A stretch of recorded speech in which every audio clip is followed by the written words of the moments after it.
हाँ जी बेटा जी, जितना प्रोजेक्ट है ये की वर्क करता है?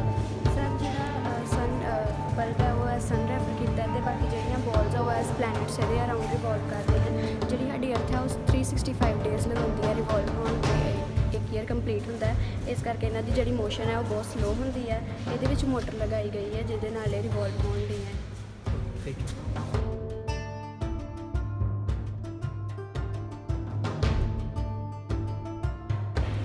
हाँ जी बेटा, जो तुम प्रोजेक्ट बनाया है इस किस बेस पे बनाया था, की काम है? ਇਹ ਅਰਥ ਹੈ ਤੇ ਅਰਥ ਦੀਆਂ ਲੇਅਰਸ ਆ, ਇਨਰ ਕੋਰ, ਆਊਟਰ ਕੋਰ ਤੇ ਮਿਡਲ ਕ੍ਰਸਟ ਫੋਲ ਕਰਦਾ ਵਾ ਤੇ 3 ਲੇਅਰਸ ਹੈਗੀਆਂ ਵਾ।